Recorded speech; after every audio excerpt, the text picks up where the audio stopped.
Entonces, esos átomos de carbono, esos compuestos orgánicos que tienen carbono, cuando tienen carbono y tienen hidrógeno, se llaman hidrocarburos.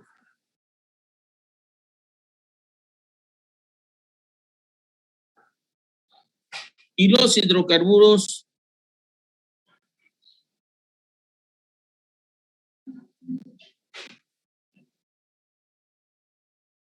se dividen en dos áreas fundamentalmente, ¿no? Algunos dicen tres, pero ahorita lo vamos a explicar eso. ¿Por qué en dos? ¿Por qué en tres? Unos son los llamados alifáticos.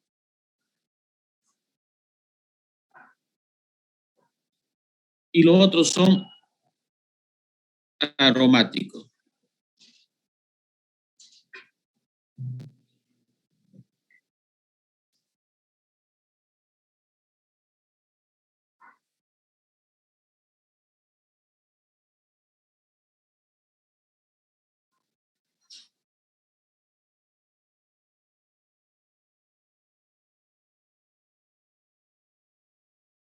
Ok. Luego estos compuestos alifáticos, ¿qué significa alifático? Alifático significa de cadena abierta. Cadena abierta con o sin ramificación.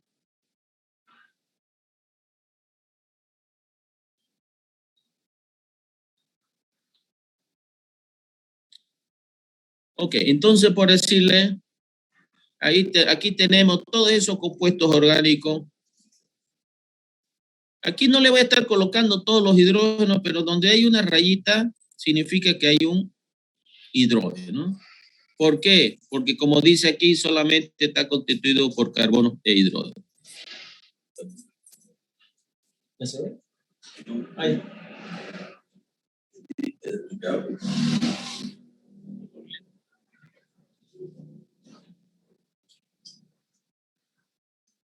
Entonces, esos compuestos alifáticos pueden ser de cadena abierta cuando es lineal,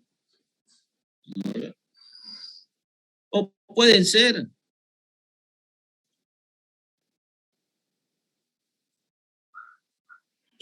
que tengan una o más ramificaciones. Entonces, los alifáticos, cadena lineal o con ramificación. Y por último, es un grupo de compuestos que también, fíjense, tienen carbono e hidrógeno, o sea, igual compuesto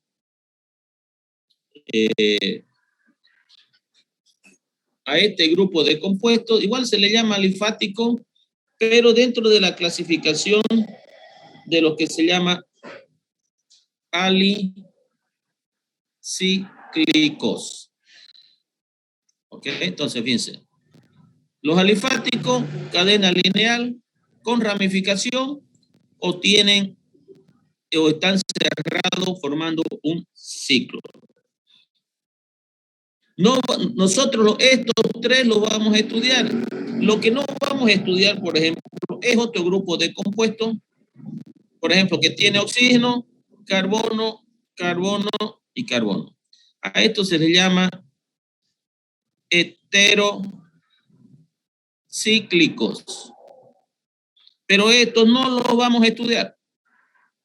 Entonces vamos a estudiar los compuestos alifáticos, cadena lineal, con ramificación o cadena cerrada. Luego tenemos los aromáticos. ¿Qué son los compuestos aromáticos? Los compuestos aromáticos también son hidrocarburos porque tienen solamente carbono e hidrógeno.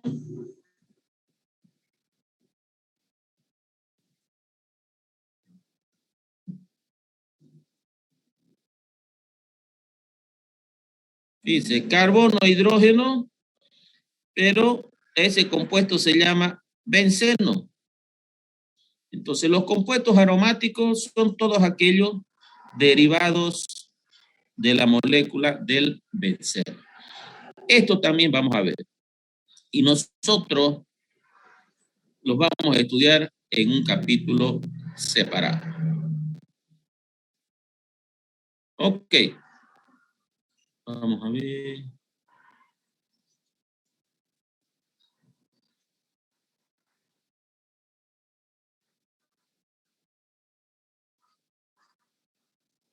Ahora, dentro de estos compuestos alifáticos, nosotros tenemos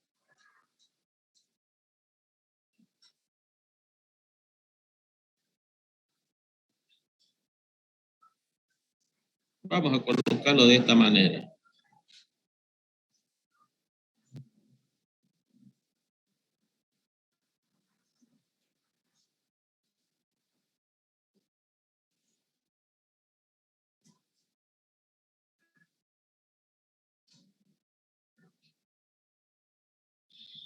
Entonces nosotros tenemos los alcanos.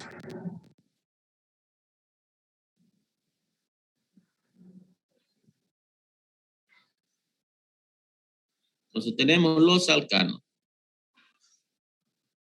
Los alcanos son lo que le he mostrado acá, pero nosotros llamamos alcano a lo que tienen solamente enlaces simples. Enlace simple, enlace simple, enlace simple. Después tenemos, o también estos alcanos se le llaman hidrocarburos saturados. Luego también tenemos los alquenos. Bueno, también estos alcanos pueden ser cadena lineal o pueden tener también ramificación. Los alquenos son aquellos que tienen por lo menos un doble enlace. Por ejemplo, pueden ser cadena lineal o pueden ser con ramificación. Y tenemos también los alquinos, que son cuando tienen triple enlace, que pueden ser cadena lineal o con ramificación. Y aquí nosotros tenemos lo que llamamos cíclicos, que son como el que le mostré hace poquito, ¿no? Que estos también pueden ser cadena lineal o cadena doble. Existen muy pocos con cadena triple porque no son estables. Entonces, nosotros le dijimos que podríamos tener estos acá, ¿no? Solamente, porque fíjense, todos estos solamente tienen carbono e hidrógeno, por eso es que son hidrocarburos.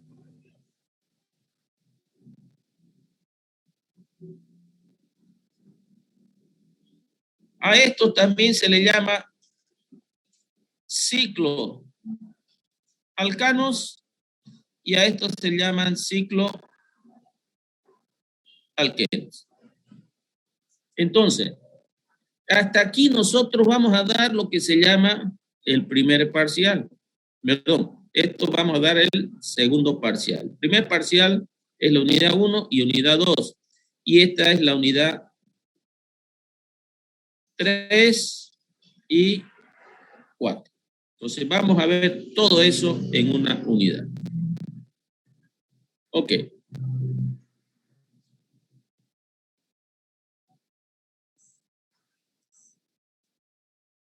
Todo eso lo vamos a avanzar detalladamente. Aquí solamente estoy mostrando la clasificación de los compuestos orgánicos, que fue lo que nos faltó de la clase pasada.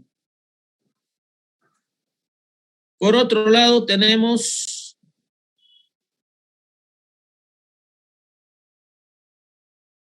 los compuestos que tienen carbono, hidrógeno y oxígeno. A este grupo de compuestos se le llama compuestos oxigenados. Los compuestos oxigenados tenemos varios también. Nosotros no los vamos a ver todos.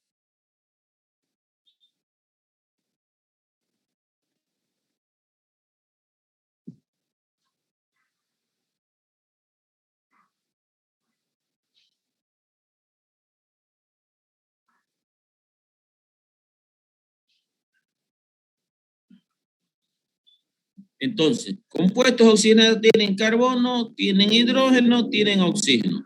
Aquí tenemos los alcoholes y fenoles. Recordemos también que todas estas funciones, alcano, alqueno, alquinos, alcoholes, también se llaman grupos funcionales.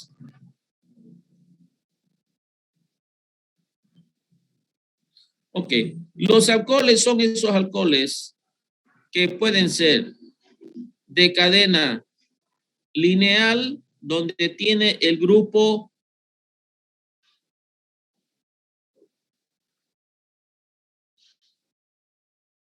hidroxilo o H. También pueden ser con cadena lineal y pueden tener ramificación. Y los fenoles son los alcoholes que derivan del benceno. Entonces, en vez de tener un H, aquí tiene un OH.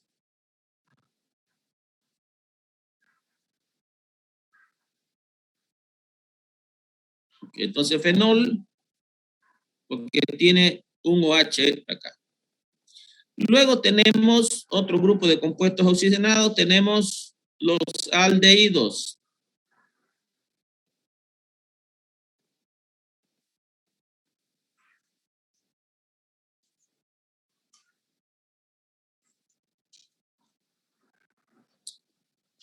Los aldehídos son esos compuestos que igual tiene oxígeno, pero se une por un doble enlace y aquí tiene un hidrógeno.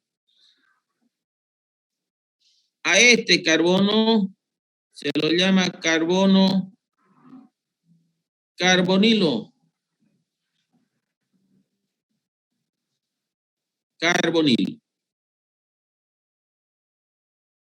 Luego tenemos las cetonas.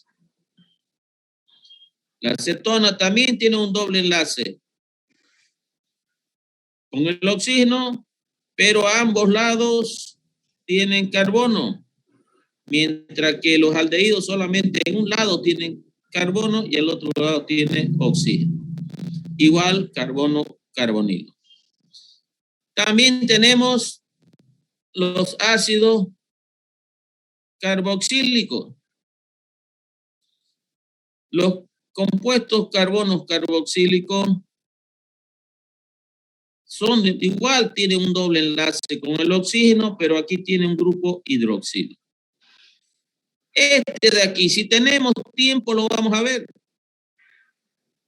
Por lo menos vamos a ver cómo se los nombra y conocerlo. ¿Por qué?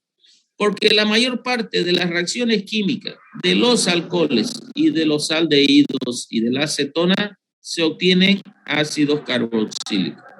Entonces, cuando estamos estudiando las reacciones de alcoholes, aldehídos y acetona, se forman ácidos carboxílicos. Entonces, por lo menos vamos a ver cómo se los nombra. Hasta aquí vamos a ver en lo que son compuestos oxigenados. Pero también existen otros compuestos oxigenados, por decirle, los éter. Existen otros compuestos oxigenados que son los ésteres, etc. Pero nosotros vamos a ver hasta acá.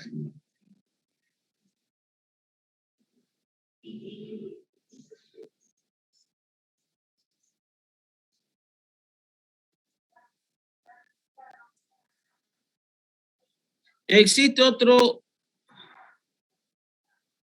grupo de compuestos que tiene carbono, hidrógeno y azufre. Estos se llaman los compuestos sulfurosos.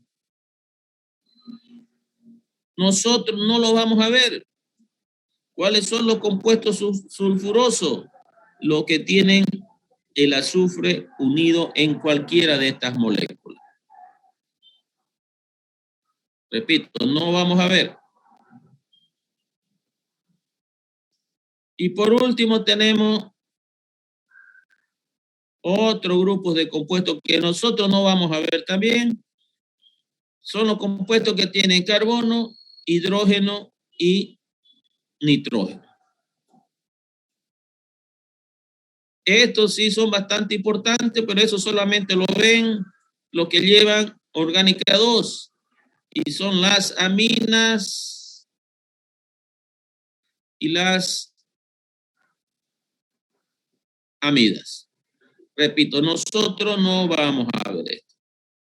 Nosotros vamos a terminar en compuestos oxigenados.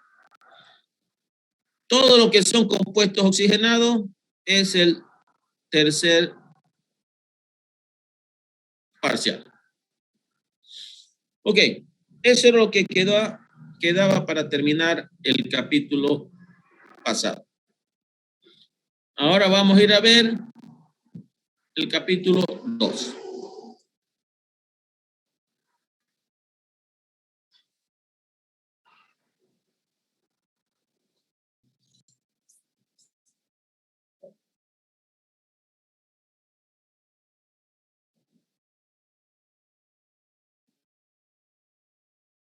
Entonces, vamos a ver la unidad 1, capítulo 2. Esta unidad es una unidad muy importante dentro de la química orgánica porque acompañado con análisis de laboratorio, aquí vamos a ver nosotros cómo es que nosotros identificamos y confirmamos si un compuesto es orgánico, de qué elementos está constituido y cómo determinamos su fórmula molecular. Eso no es suficiente para tener seguridad de que es un compuesto orgánico, porque nosotros ya dijimos en la clase pasada que mediante esta metodología nosotros determinamos la fórmula molecular. Pero en química orgánica existen algunos compuestos que tienen una misma fórmula molecular, pero son compuestos diferentes, porque la estructura es diferente. ¿Qué se llama ese proceso donde los compuestos tienen la misma fórmula molecular, pero son compuestos diferentes? ¿Qué se llama eso? Varias veces le hemos dicho el martes.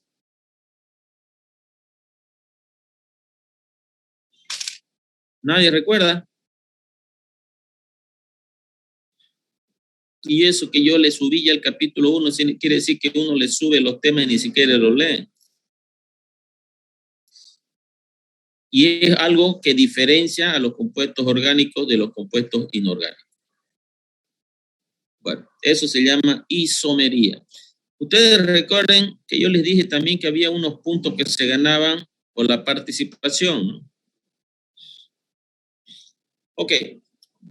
Entonces, aquí nosotros primero vamos a ver una parte teórica de cómo son los métodos, los diferentes métodos que tienen la química orgánica, y después vamos a ver la parte práctica de cómo es que nosotros, a través de operaciones, podemos determinar qué tipo de sustancia es.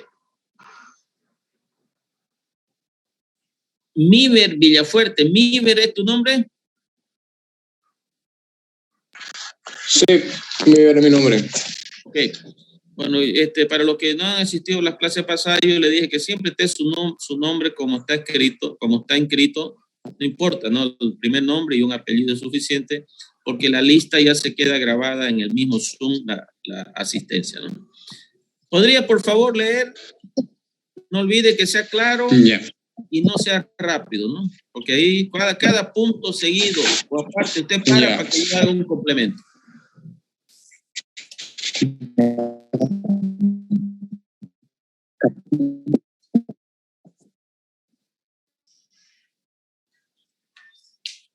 ¿Ya puede leer?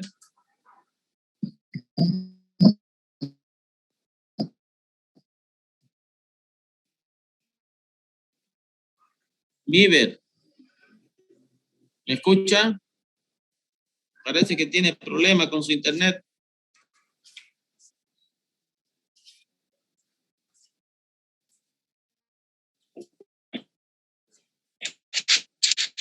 Médica orgánica. No se está escuchando. A ver, yo no estoy escuchando. ¿Ustedes escuchan? No se escucha, pero entrecortado, ingeniero. Okay. Bueno, vamos a dejar que Miver después, cuando tenga mejor su internet, ahí nos ayude. Vamos a ver quién otro. Hola, ya. ¿Ya? ¿Se me escucha, ingeniero? Ahora ya. Sí. Entonces, métale. Ya. Bueno, introducción. En el estudio de la química orgánica es muy importante conocer la estructura de los compuestos, así como conocer de qué átomos se trata y cuánto de ellos conforman la molécula. Antes de poder asignar una fórmula estructural a un compuesto, debemos conocer la fórmula molecular. Ok. Entonces dice, nosotros recuerdan, calma. Recuerdan que nosotros dijimos ¿Se me escucha? que... Sí, se escucha. Ahora me escuchás, ¿no? Cada vez que hay un punto vas a parar. Ok. Entonces dice, en la química orgánica es muy importante conocer la estructura de los compuestos. ¿Por qué? Porque yo les dije en la clase pasada que nosotros podemos tener, por decirle, este compuesto acá. Y esa es la fórmula molecular. Pero nosotros no sabemos exactamente a qué se debe cuál es ese compuesto. Porque ese compuesto, esa fórmula molecular pertenece a dos compuestos. Fíjense. 1, 2 carbono, 1, 2, 3, 4, 5, 6 hidrógeno y un oxígeno, que este es un alcohol etílico. Pero también hay otro compuesto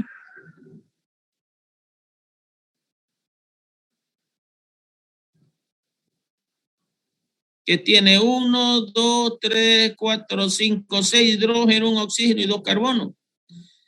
Cuando nosotros colocamos así, esto se llama fórmula desarrollada. Pero aquí nos dice que es muy importante conocer la estructura. ¿Qué significa la estructura? La estructura significa, por ejemplo, la molécula de agua, por ejemplo. La molécula de agua tiene una estructura de la siguiente manera.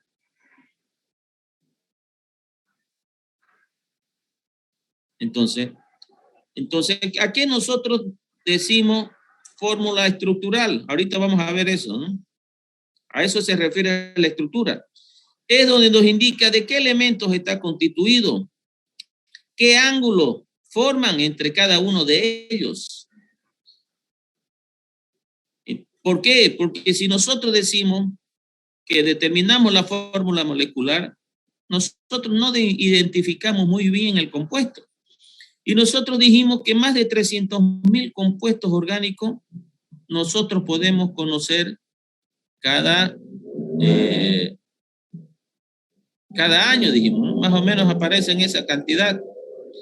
Entonces, para nosotros no es suficiente determinar la fórmula molecular, sino que tenemos que conocer la estructura de esos compuestos, donde se diga de qué elementos, donde diga cómo están unidos, si es por enlace simple, doble, donde nos indique qué ángulos forman entre cada de uno, si hay electrones apareados o desapareados. Solamente así nosotros vamos a conocer detalladamente cómo es de qué compuesto estamos hablando. Pero dice, para conocer la fórmula estructural, primero tenemos que conocer la fórmula molecular. Nosotros ya hemos aprendido en química general, y ustedes se deben recordar, cómo se determina la fórmula molecular, pero de un compuesto inorgánico.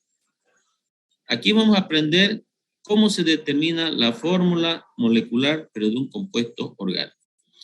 La última clase nosotros dijimos, ¿quién fue el que identificó ese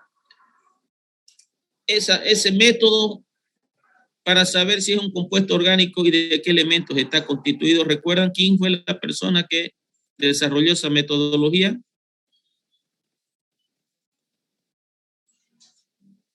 ¿Quién fue?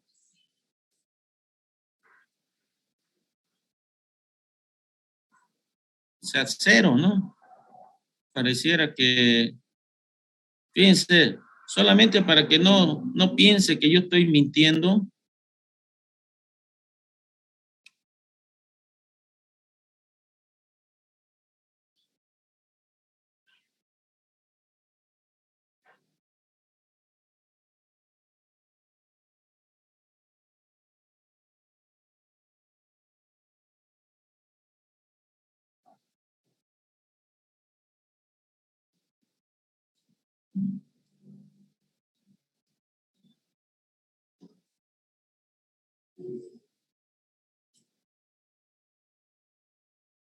Fíjense, dice, Lavoisier ideó un método basado en la combustión de la materia orgánica que permitía determinar el porcentaje o la cantidad de carbono, hidrógeno, oxígeno. Entonces, fíjense, en la clase pasada ya lo hemos visto y ahora pregunto y nadie recuerda, ¿no? Entonces, tenemos que estar prestando atención porque eso significa que desde el comienzo ustedes no están estudiando, ¿no?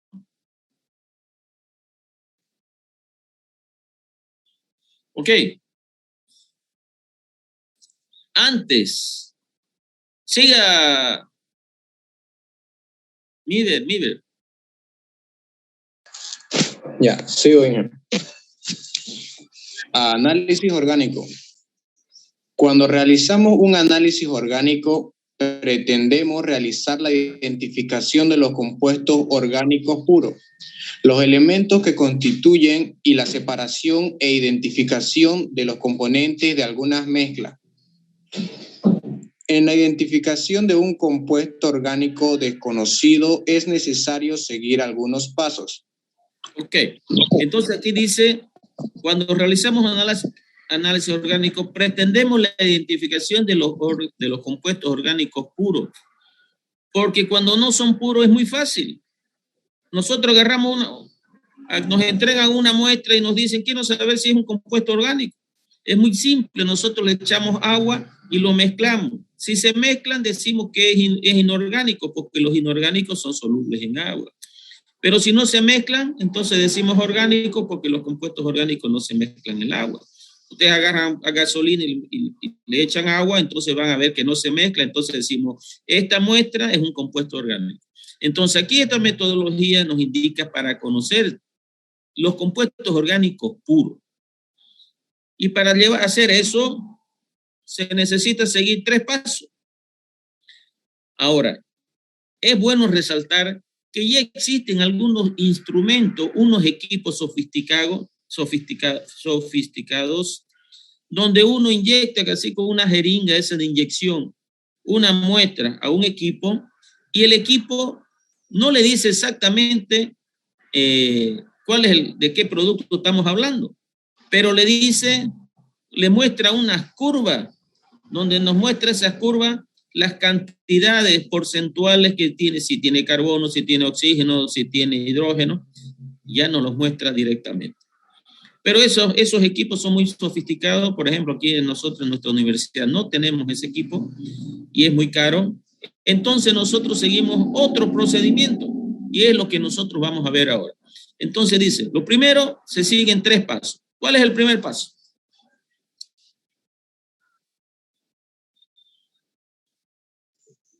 Ya, primer paso.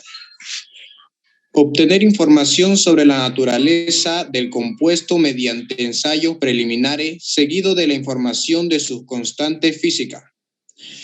Análisis de sus elementos constituyentes y su comportamiento frente a una serie de solventes seleccionados. De esta manera se limita un poco el número de funciones orgánicas a las cuales puede pertenecer la sustancia. Ok, entonces este primer paso dice, nosotros obtenemos información general. Este primer paso tiene que ser sencillo, rápido y económico. Aquí no nos ayuda a identificar, pero nos ayuda a descartar muchas posibilidades. Por ejemplo, uno de las pruebas con agua. Si se mezcló con el agua, nosotros decimos, señores, esto es el compuesto inorgánico y ya está. Si nosotros le prendemos fuego, si prende, entonces decimos que es un compuesto orgánico, porque los inorgánicos no tienen la propiedad de quemarse. Ustedes agarran una piedra y prendanle fuego a ver que no prende. Agarren una madera, agarren diésel, aceite y prende fuego. Otra manera es, lo ponen a calentar y le miden la temperatura de ebullición. Dijimos a la clase pasada que los compuestos orgánicos, el punto de fusión y la temperatura de ebullición son muy bajos comparados con los inorgánicos. No pasan de 300 grados. Entonces, y para determinar la temperatura de ebullición es solamente calentar y cuando las primeras gotas se vuelvan vapor, ya decimos que es la temperatura. Entonces, este primer paso es una herramienta sencilla, rápida y económica. Nos sirve para descartar más que para identificar. Entonces, de una gran cantidad de compuestos orgánicos que puedan ser, hemos descartado algunas cosas. Y de ahí ya vamos al segundo paso. ¿Qué dice el segundo paso? Dice, determinar los grupos funcionales a los que puede pertenecer la sustancia. Esto se logra mediante el uso de pruebas para cada función, lo cual nos permite reducir unos pocos compuestos probables. Ok. ¿Qué significa esto? ¿Cómo hacemos esto? Por ejemplo, nosotros aquí hemos medido la temperatura de fusión, de ebullición. Y nos dice que nos ha dado, por ejemplo, 55,5 grados Celsius. Con eso nosotros nos vamos a las tablas que tenemos en los libros y miramos qué compuestos pueden tener una temperatura de ebullición de 55,5. Y nos dice que puede haber 1, 2, 3, 4, 5, 6, 7 compuestos, por ejemplo, que tengan esa temperatura de ebullición. Entonces, con eso, pero uno puede ser un alcohol, otro puede ser un éter, otro puede ser una acetona, etc. Pero ya con esto, ya hemos reducido la gran cantidad a unos pocos. Entonces, también, dice, tiene que ser rápido y económico, porque si no, determinar la fórmula va a resultar costosa.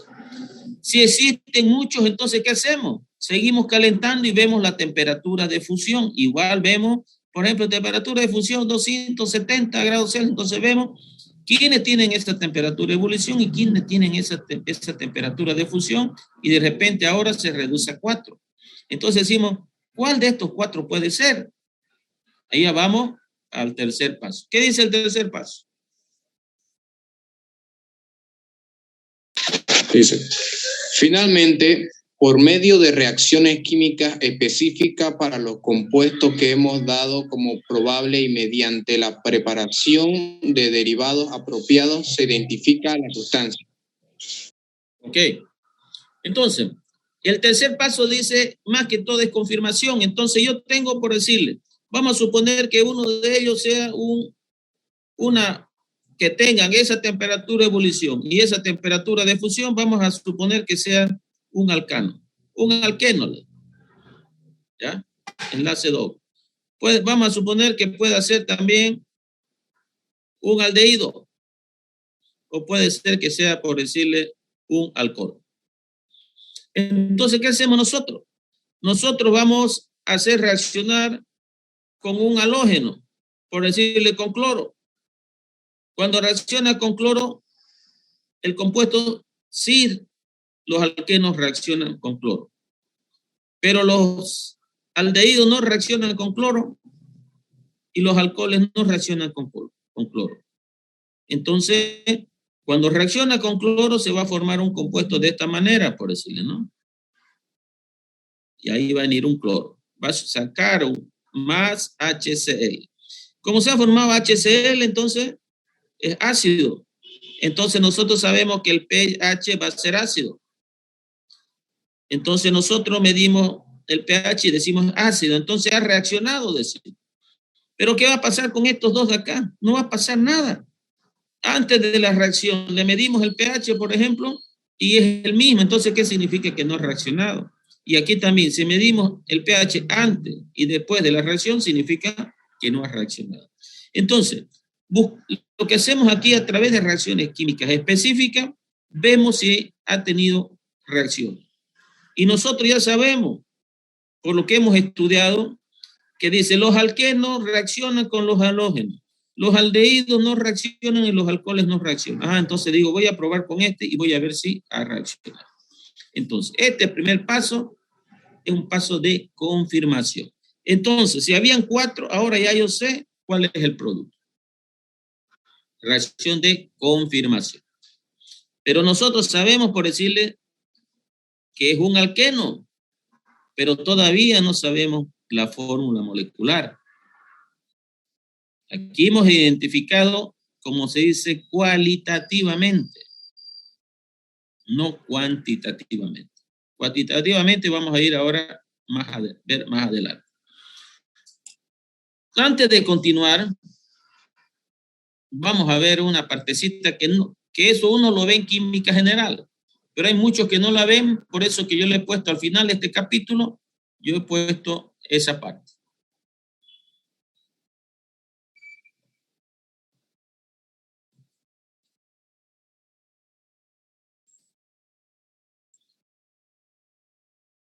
Ok, fórmulas químicas. Una fórmula química, gracias, Miver.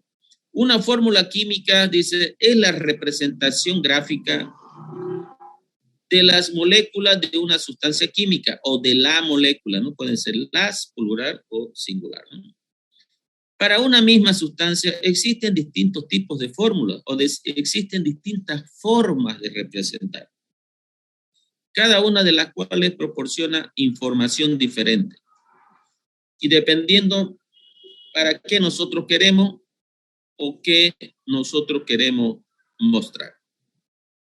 La más simple y la más sencilla es la fórmula empírica. A ver, Selma marca. ¿Podría leer? Okay. Claro. Fórmula empírica. Ya. Entonces, repito, son minutos. Ustedes ya seguramente muchos ya recuerdan que esto lo han visto en química general. Aquí solamente estoy haciendo un recuerdo porque muchas veces vamos a estar hablando de estos términos y tiene que quedar claro. Ok, ahora sí. Ya. La fórmula empírica de una sustancia es aquella que señala el número relativo de átomos en la molécula. La palabra empírica significa basada en la observación y medida. Como es la que menos información da, se conoce también como fórmula mínima. Así, por ejemplo, la fórmula CH2 oxígeno corresponde a la fórmula mínima de la glucosa, que es C6, carbono 6, hidrógeno 2 y oxígeno 6. Ok, entonces dice, empírica significa en base a la experiencia. Entonces se utiliza mucho en laboratorio. Fórmula empírica o mínima, dice, porque es la que menos información nos da. Nos dice de qué elementos, carbono, hidrógeno, oxígeno, y la relación que hay entre uno y otro. Entonces, por ejemplo, esta fórmula es la fórmula molecular de la glucosa. Si nosotros simplificamos 6, aquí 2 y aquí 1, nos da esto de acá. Pero si a nosotros nos muestran esto nos está diciendo que por cada carbono hay 2 hidrógenos y hay un oxígeno. Y eso lo representamos de esa manera. Esa es la fórmula mínima. Pero con esto no podemos hacer mucho. Solamente tiene carbono, hidrógeno, oxígeno, y por cada carbono hay 2 hidrógenos y un oxígeno.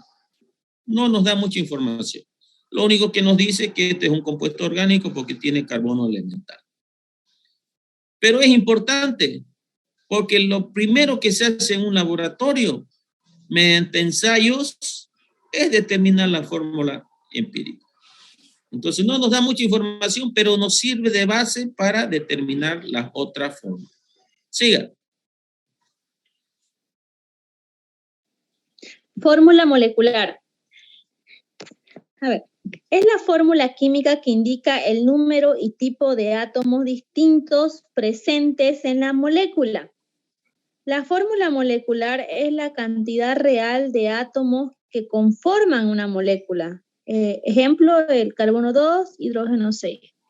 Ok, entonces dice, aquí por ejemplo, también otro ejemplo. Esta es la fórmula molecular porque nos dice que está constituido por carbono, hidrógeno y oxígeno.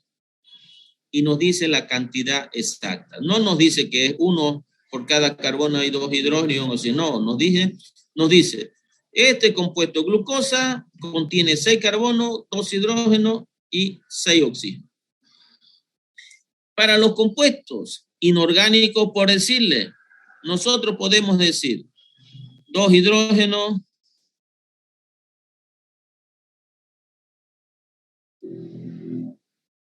un azufre,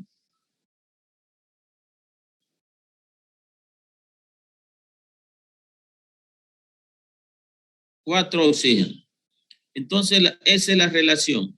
Y si nos fíjense, entonces sería 2HS4. Entonces, fíjense, la fórmula mínima es igual a la fórmula molecular. ¿Qué se llama ese compuesto? Ácido sulfúrico. Entonces, pero el ácido sulfúrico no tiene carbono, entonces es un compuesto inorgánico. Entonces dice, en los compuestos inorgánicos, la fórmula mínima es la misma que la fórmula molecular. Pero en los compuestos orgánicos, que es lo que nosotros estamos estudiando ahora, la fórmula mínima es diferente a la fórmula molecular. Primer tema. Segundo, no existe ningún otro compuesto que lleve esta misma fórmula. En los compuestos inorgánicos, la fórmula molecular de un compuesto es única y exclusiva para ese compuesto. No existe otro compuesto que tenga la misma fórmula. Pero en la química orgánica sí existen compuestos que tengan esta fórmula molecular y aparte de la glucosa, por ejemplo, la fructosa. La fructosa también es así. ¿Y cuál es la diferencia? Que un oxígeno está en el lado derecho, en la glucosa, y en la dextrosa está en el lado izquierdo. Entonces, en química orgánica no es suficiente tampoco la fórmula molecular. ¿Por qué? Porque en la química orgánica hay el fenómeno de la isomería, que dice que una misma fórmula molecular puede representar o puede a 2 o más compuestos. Es por eso que en la química orgánica nosotros necesitamos conocer la fórmula estructural, porque ella sí es la que nos da mayor información. Siga, por favor.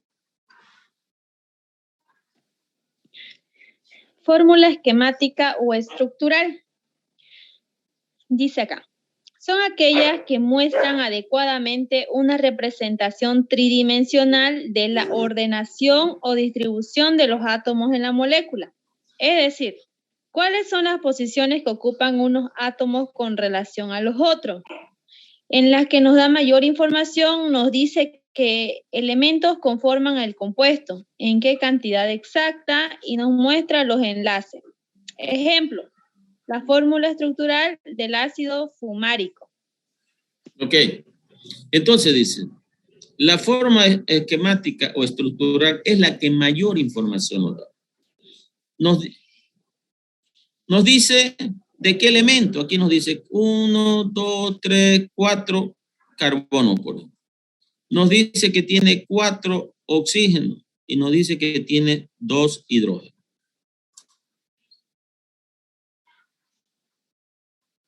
Entonces nos dice que tiene 4 carbonos, siempre que aquí en estos vértices significa que hay un carbono. 4 carbonos, 4 oxígenos y 2 hidrógenos. Entonces esa sería la fórmula molecular. Pero en la química orgánica hay compuestos dobles, compuestos triples y compuestos simples. En la química inorgánica no hay. Entonces, cuando nosotros mostramos eso acá, sabemos que todos se están uniendo por enlace simple.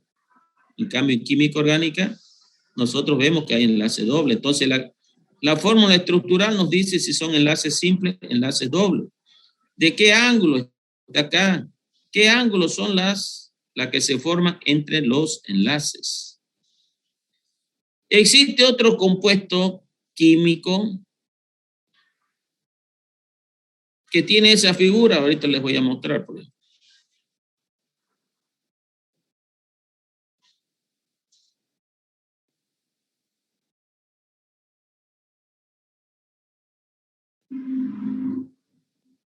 Fíjense, en este caso, un grupo hidroxilo está en el lado derecho, el otro está en el lado izquierdo. Aquí ambos están en el mismo lado. Y cuando nosotros, no recuerdo el nombre ahora, pero cuando nosotros medimos las propiedades físicas son diferentes, porque son compuestos diferentes. Pero sin embargo es la misma fórmula molecular. Sin embargo tiene 1, 2, 3 dobles enlaces, 1, 2, 3 también enlaces. ¿Qué es lo que ha cambiado? Que el 1H se ha ido al otro lado y aquí permanece igual. Por eso en los compuestos orgánicos, para tener seguridad de un compuesto orgánico, necesitamos conocer su estructura. Fue lo que comenzamos hablando en este capítulo. Decía, en la química orgánica, en los análisis es importante determinar la estructura, precisamente por eso que le estoy diciendo acá. Ok, siga. Ok, la fórmula electrónica indica el carácter electrónico de los átomos en la molécula o si la unión entre ellos es iónica o covalente. Ok, en la fórmula electrónica ya la hemos visto, la hemos utilizado mucho en química general para ver qué tipo de enlace es, si es enlace simple, es enlace doble, para saber la valencia. A eso se le llama la fórmula electrónica, se dice ¿qué son estos puntitos que tienen aquí? Son los electrones del último nivel de valencia, ¿no? Entonces aquí dice que el silicio tiene una valencia de 4 y tiene 4 electrones para combinarse. Y aquí ya tiene 8 porque dice que solamente los elementos, los compuestos son estables cuando todos los elementos tienen 8 electrones o 2 en el caso del hidrógeno. Entonces, la fórmula electrónica nos sirve para ver cómo es que se forman los compuestos. Si es por enlace iónico o es por enlace covalente. Lo vamos a utilizar también en el siguiente capítulo porque vamos a ver, yo les voy a dar un compuesto y le digo, indique si se forma por enlace iónico y covalente. Lo primero que tienen que hacer, la configuración electrónica, ver cuáles son los orbitales que están desapareados y esos son los electrones que se mueven. Siga, por favor.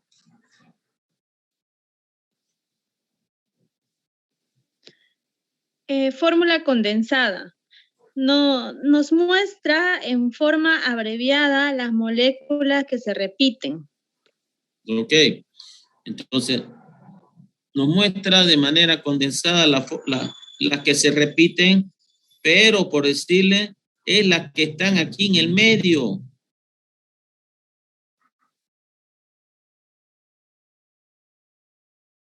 ¿No? Estas que están aquí en el medio, entonces se pone CH3, CH2, 1, 2, 3, 4 y CH3. Yo no puedo colocar así. No. Solamente las que están en intervalo. Y puede ser así, por ejemplo, ¿no?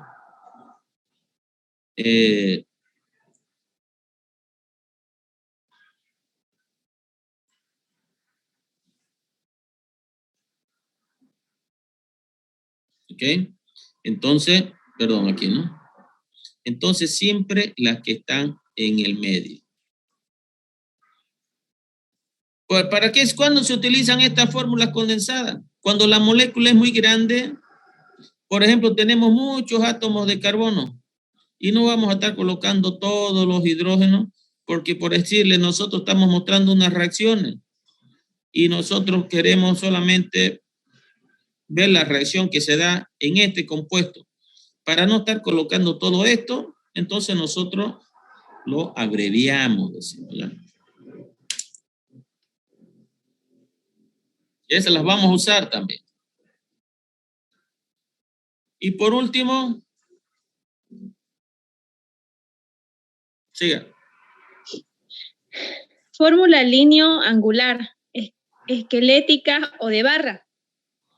Son las representaciones estándares para moléculas orgánicas más complejas. En ellas no aparecen los átomos de carbono ni los de hidrógeno.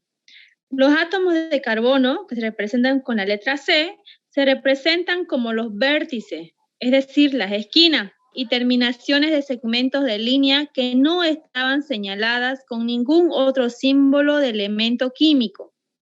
Ejemplo, se puede apreciar la fórmula esquelética del isobutanol. Ok.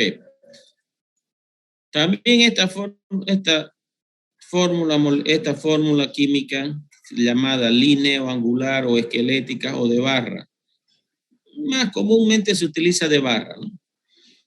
Y no se muestran ni los carbonos ni los hidrógenos, pero se entiende que siempre donde hay un vértice, ahí hay un carbono. Y en las terminaciones de segmentos, dice aquí, por ejemplo, hay un segmento, aquí termina, entonces aquí hay un carbono. Aquí hay un carbono. ¿Ok? ¿Para qué nos sirve? También para no estar escribiendo toda la molécula. Porque aquí, por ejemplo, yo quiero colocar que vamos a hacer una reacción con el oxígeno. Entonces ya no necesito estar colocando todo porque el oxígeno solamente va a reaccionar con este. Y por decirle,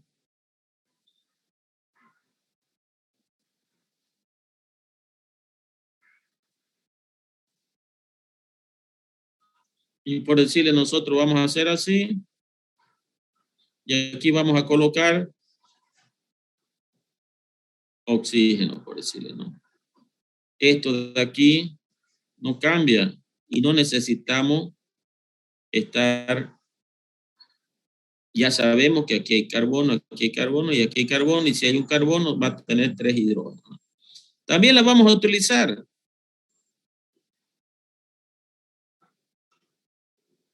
Ok, entonces eso era lo que yo quería que recuerden. Eso ya lo hemos visto en química general. Ok, entonces volvamos ahora. Fíjense lo que yo le decía al comienzo. Es muy importante conocer la estructura. Por eso nosotros necesitamos conocer la fórmula estructural. Ok.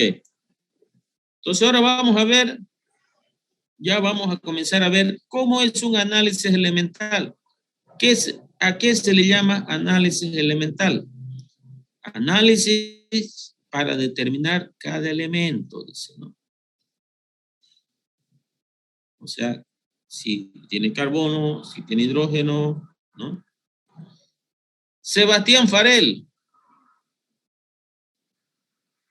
Te estabas durmiendo y así que lee.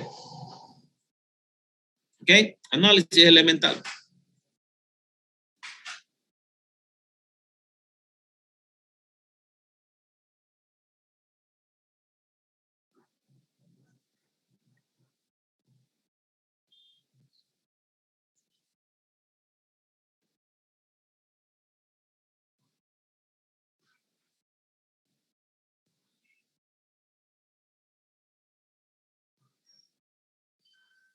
SAO. ¿Ok?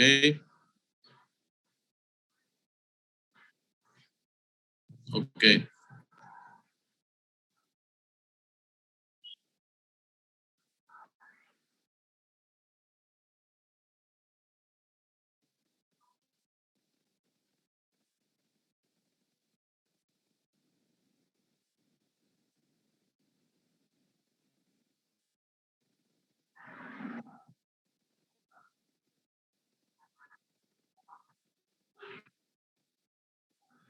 Ok.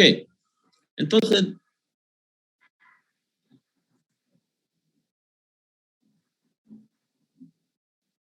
ok. Entonces dice, análisis elemental se refiere cuando, por ejemplo, dice, ¿no? El carbonato de calcio, cuando se lo calienta, se obtiene óxido de carbono y dióxido de calcio.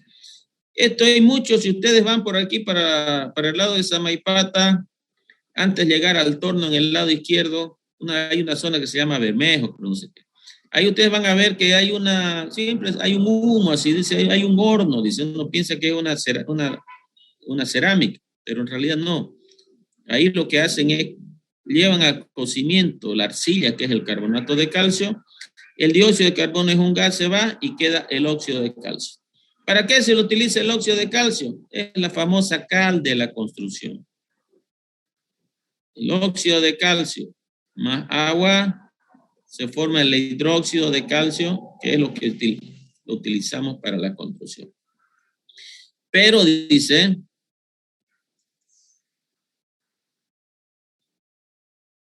aquí nosotros no estamos realizando un análisis elemental, porque esto no es un elemento, esto es un compuesto. Entonces, ¿qué hacemos? Después de esa reacción que formamos compuestos, hemos hecho una descomposición para otros compuestos más simples. Ahora nosotros tenemos este de aquí. Entonces nosotros tenemos calcio, peso atómico, 40. Oxígeno, 16. Entonces son 56. Entonces uno dice, 56 es 100% y 40 es X. Y con esto nosotros sabemos cuánto de calcio tiene. Y lo mismo, 56 es 100%, 16 es X. Entonces nosotros ahora sí sabemos qué porcentaje de calcio y qué porcentaje de oxígeno tenemos. Entonces ahora sí, ya tenemos las cantidades de cada elemento. Y eso es lo que nosotros tenemos que hacer para determinar si tiene calcio, si tiene carbono, si tiene hidrógeno, si tiene oxígeno. No siempre se puede realizar de esta manera simple. Hay muchas veces que no tenemos una reacción para que suceda eso. Ok. Entonces dice, ¿no? Antes de hacer eso, tenemos que realizar algunas operaciones, porque las muestras que nos llevan, a veces por decirle, nos llevan una muestra y dice, quiero ver de qué compuestos está con esta sustancia, pero hay unas piedritas, hay unas hojitas, entonces hay tierra, o está con agua, no está mezclada. Entonces tenemos que hacer primero nosotros, la primera operación es retirar las impurezas. Retirar las impurezas existen diferentes maneras, dependiendo si es líquida, dependiendo si es sólida, dependiendo si es gaseosa. Entonces, el análisis inmediato de una sustancia química comprende 3 operaciones. Primera es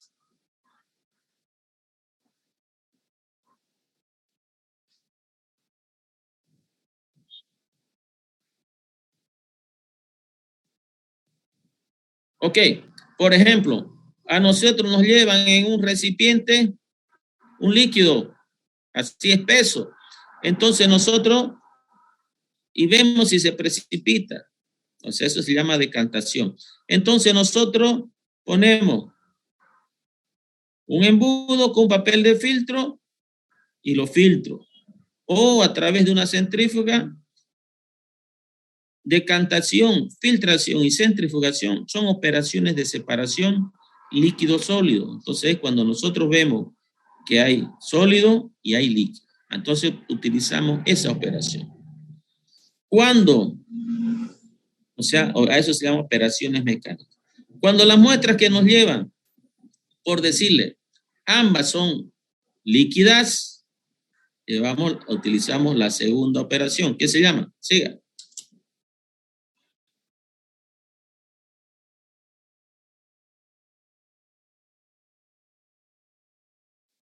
Bueno, por ejemplo, de la disolución nosotros tenemos que adicionar otro compuesto, cristalización, que ustedes han visto cómo es en química la cristalización, ¿no?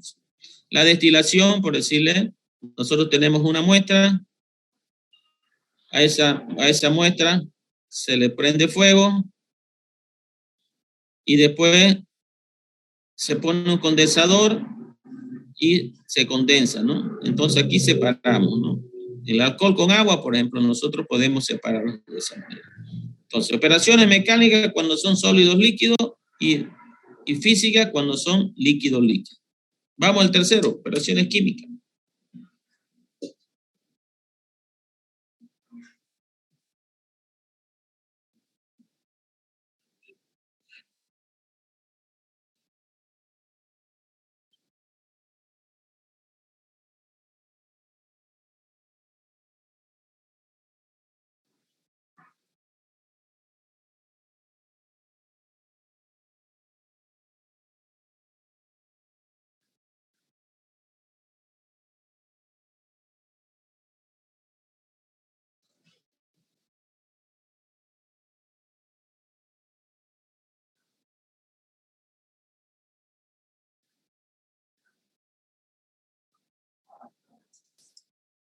Ok. Entonces hay otras operaciones, dice, que no se pueden separar ni por medio mecánico ni por medios físicos. Entonces tenemos que utilizar medio químico. Cuando es por medio químico, reacciones químicas. Tenemos que adicionar otro solvente. Por ejemplo, vamos a hablar otro, no este ejemplo, vamos a buscar otro ejemplo. El aceite de soya, por ejemplo, en las aceiteras viene la soya, por decirle, pasa por unos molinos, pasa por aquí, esos molinos están dando vuelta y aquí cae el aceite y aquí va la borra que se llama. Pero esa borra tiene todavía aceite que no ha salido. Entonces eso se lleva a unas columnas de refinación. Entonces, ¿qué es lo que sucede acá? Esa borra ingresa por arriba y por aquí abajo ingresa hexano. Hexano es compuesto orgánico y aquí la borra nosotros sabemos que tiene todavía aceite, está húmeda. Entonces ese viene por acá, el hexano es compuesto orgánico y el aceite es compuesto orgánico, entonces se juntan y la borra es sólido. Entonces, ¿qué pasa? Este se junta con este otro, el aceite más el hexano y se vuelve una solución y la borra queda acá. Esa borra sale, pues se va por otro lado, la secan y le dan alimento para los animales, convierten en harina. Pero aquí, ¿qué pasa? Ya hay una solución de aceite y hexano. Entonces se la caliente como el hexano, la temperatura de ebullición más baja, se separa y queda el aceite. De esa manera que separan el aceite de soya que consumimos del hexano. Entonces, es otro procedimiento. Existen diferentes procedimientos. Entonces, ya nosotros aquí ya hemos preparado nuestra sustancia de manera cualitativa. Fíjense, no hemos hecho ni un cálculo. Ahora sí, ya vamos a comenzar a determinar cada una de las sustancias. Gracias, Sebastián.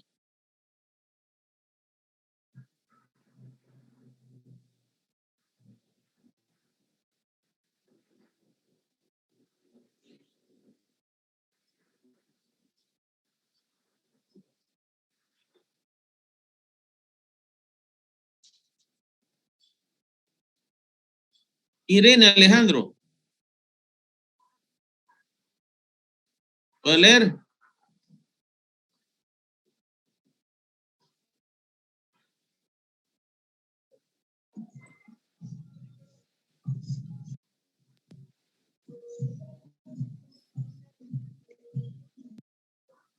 Puede leer, Irene Alejandro, dice.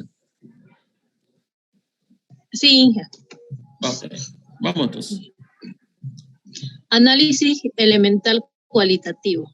El análisis elemental cualitativo se realiza para determinar qué tipos de átomos contiene la molécula. Debido a la gran cantidad de compuestos químicos que existe, una de las labores más difíciles del químico es conocer con exactitud la composición de la sustancia. Ok, entonces dice análisis elemental, o sea, de cada elemento. Recuerden, cuando digo elemento, significa tiene carbono, tiene hidrógeno, tiene oxígeno, eso, ¿no? Y cualitativo es para saber si tiene carbono, si tiene hidrógeno, no para saber las cantidades. Primero, para ganar tiempo y no gastar dinero, lo primero que se hace, como le dije al principio, es operaciones simples para determinar si tiene o no tiene. Y después ya vamos al análisis cuantitativo. Entonces, cualitativo, siga.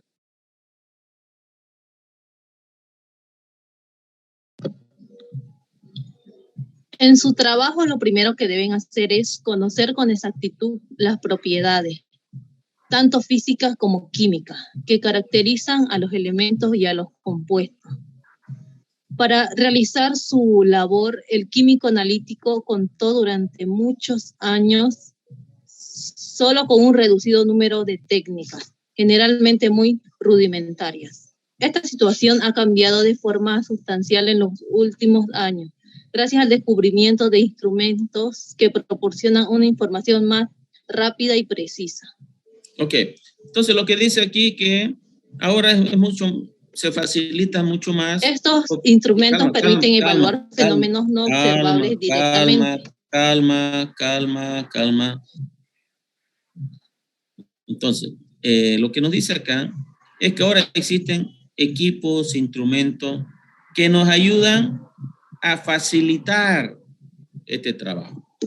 Pero hay muchas veces utilizar estos equipos resulta muy caro.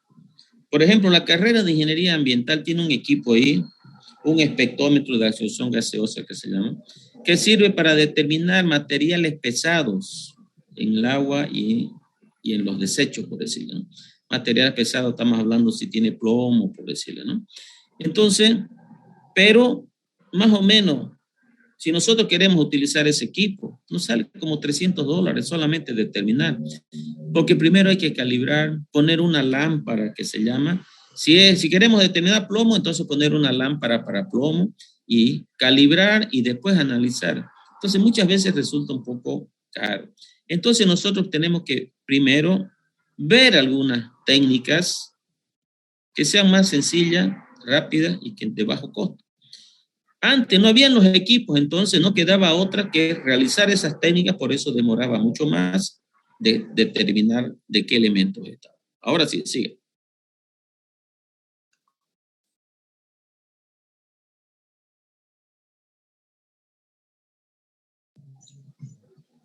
Vamos. Estos instrumentos permiten evaluar fenómenos no observables directamente. Y es que en este campo en este campo se ha logrado un mayor avance. En la actualidad, uno de los problemas que se le plantea al químico analítico antes de iniciar su trabajo es la elección de la técnica instrumental adecuada para llevar a cabo su análisis. Ok, entonces ahora más bien lo que tiene que hacer el químico es ver qué instrumento es más apropiado, qué instrumento es el que nos puede ayudar. Solamente para darle un ejemplo, fíjese.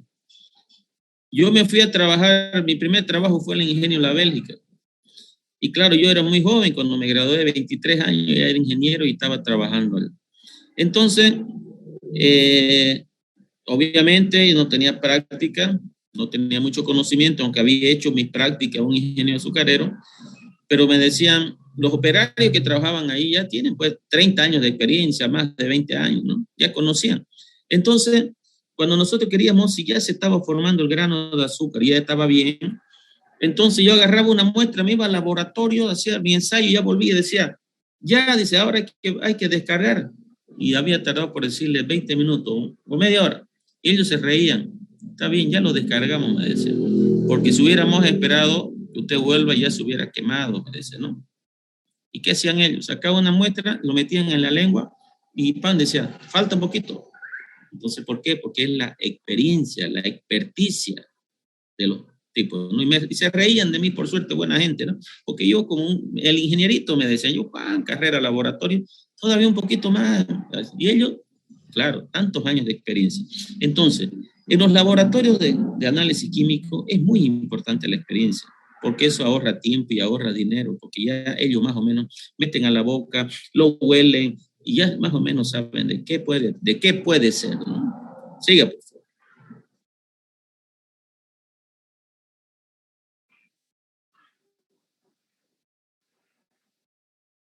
Siga.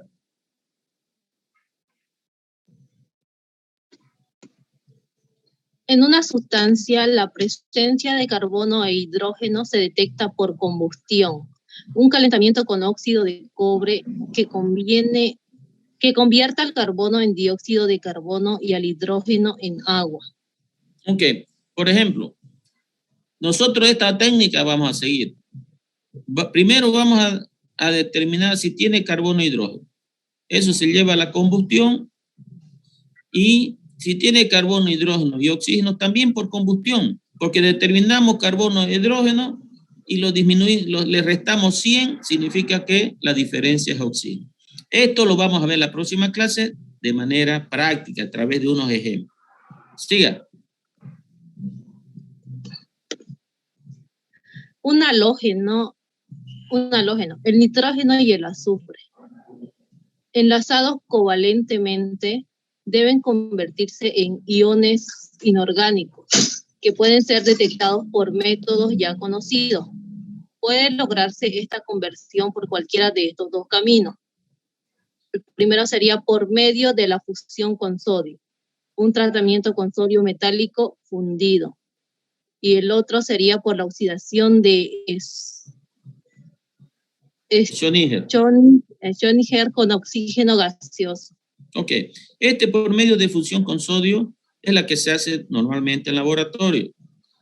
El sodio metálico es muy caro. Yo no sé si en esta oportunidad las autoridades van a comprar sodio para hacer la práctica.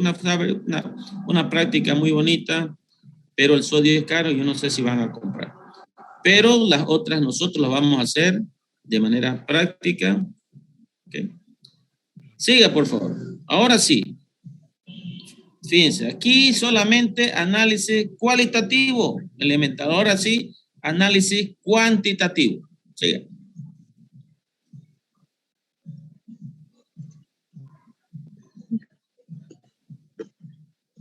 El análisis elemental cuantitativo. El análisis elemental cuantitativo se realiza para determinar el número relativo de los distintos tipos de átomos presentes en la molécula, es decir, para establecer su forma empírica. Ok, fíjense. Entonces, primero se hace el análisis elemental cualitativo. Con ello yo sé si tiene carbono, hidrógeno y oxígeno, pero no sé las cantidades. Después me viene el análisis elemental cuantitativo. Ahora, si aquí me dice qué cantidad de hidrógeno, qué cantidad de carbono, qué cantidad de oxígeno. Entonces, con eso ya yo tengo la fórmula empírica. Y por último, el C, diga. Siga. Ya, C, determinación del peso molecular. Una determinación del peso molecular que indica, combinado con una fórmula empírica, el verdadero número de los distintos átomos. Es decir, nos da fórmula molecular, nos da la fórmula molecular. Ok, entonces, repito, dice, primero determinamos análisis elemental cualitativo. ¿Tiene carbono, tiene hidrógeno, tiene oxígeno, no tiene cloro? Por ejemplo. Ok, tiene carbono, hidrógeno y oxígeno. Ahora nos vamos a análisis elemental cuantitativo. ¿Qué porcentaje o qué cantidad tiene o qué relación existe de carbono, hidrógeno y oxígeno? Y porque con eso determinamos la fórmula empírica. Conociendo el peso molecular, determinamos lo que viene 2.4, la determinación de la fórmula molecular del compuesto. Entonces, aquí vamos a quedar, porque esto es lo que vamos a ver. En vez de estar leyendo, vamos a ir leyendo y vamos a ir resolviendo un problema. Este tema también yo se lo voy a subir ahora a la plataforma para que el lunes, cuando comenzamos a hacer ejercicio, ustedes ya le den una leída y vamos siguiendo los pasos y resolviendo los ejercicios. ¿Ok? ¿Alguna duda, consulta?